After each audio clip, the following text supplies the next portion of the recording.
You're caught in a sudden downpour in the middle of the night. Instinctively, you rush to the nearest tree for shelter, but that's when everything goes wrong. It begins as a burning sensation on your skin that quickly moves into your eyes. As the pain intensifies, your vision starts to get hazy. The next thing you know, you're being carried to the medical ward, blind and terrified that you may never see again. All because the tree you had chosen to take shelter under just so happened to be the most dangerous tree in the world.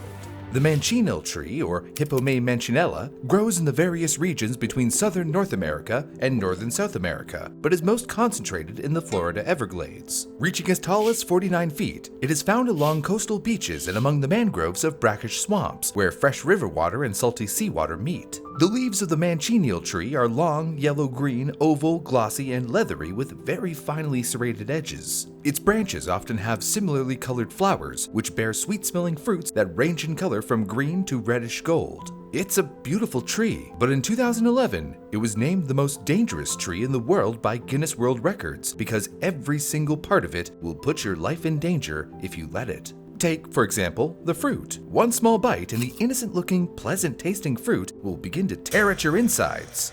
Don't believe me? It is not relevant whether or not I believe. Well, you don't have to. Radiologist Nicola Strickland and her friend lived out the very unfortunate experience of consuming the apple of death and wrote about their experience in a British Medical Journal article back in 2000. While on vacation to the Caribbean island of Tobago, the two friends stumbled upon a deserted beach and came across a small green fruit laying on the ground. I rashly took a bite from this fruit and found it pleasantly sweet. Moments later, we noticed a strange, peppery feeling in our mouths, which gradually progressed to a burning, tearing sensation and a tightness of the throat. The symptoms worsened over a couple of hours until we could barely swallow solid food. They were both in excruciating pain and had the feeling of large lumps in their throats. They were able to find some relief by drinking pina coladas, though milk brought the most comfort. It took a frightening 8 hours for the symptoms in their mouths and throats to subside, but by then, the lymph nodes in their necks were tender and enlarged. Nicola and her friend were lucky they had only ingested a small amount, since the swelling in their throats would have caused their airways to be completely blocked, and the gastrointestinal swelling could have led to internal bleeding and bacterial infection. So it is a tree with poisonous fruit. How terrifying. Oh no, the fruit isn't the only dangerous part of the manchineel tree, not by a long shot. From the roots to the leaves and everything in between, the tree is filled with a milky white sap that harbors a range of toxins. One of those being phorbol, a compound that can activate protein kinase C in the body,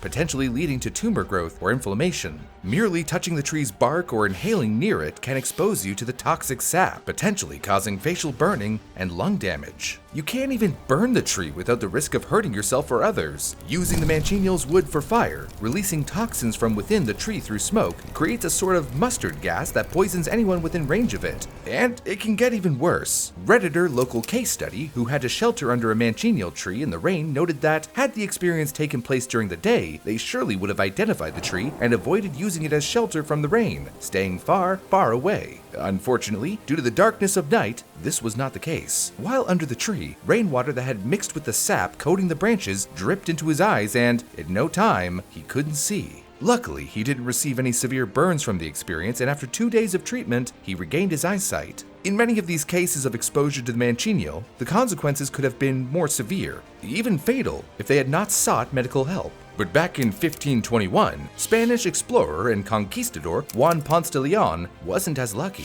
He was 5 months into colonizing southwestern Florida, looking for the Fountain of Youth, when he and his people had a run-in with a local tribe of indigenous peoples. During the encounter, it's said that Ponce was struck with an arrow. He escaped to Havana, Cuba, where the celebrations of survival were short-lived once it was discovered that the arrow that hit him had been coated with the sap of a manchineel tree, and he soon passed away.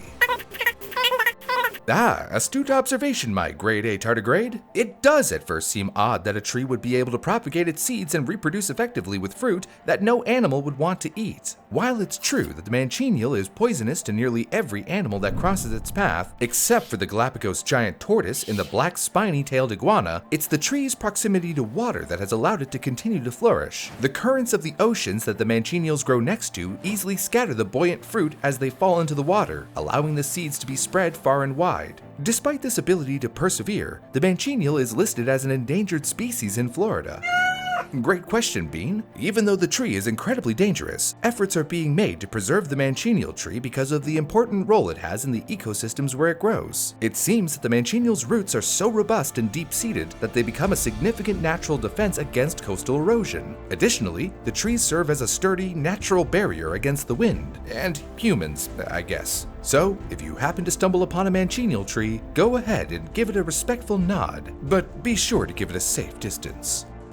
And if you happen to enjoy this video, go ahead and press the subscribe button and hit the bell. That way, not only will you know when we upload future videos, but you'll also be helping us continue making them. You'd be amazed to know just how much of an impact your one sub has. And while you're here, check out one of our other videos, like this one about the deadliest shark attack of all time. How were over 100 people eaten by sharks in just 3 days, and why did the US government try to cover it up?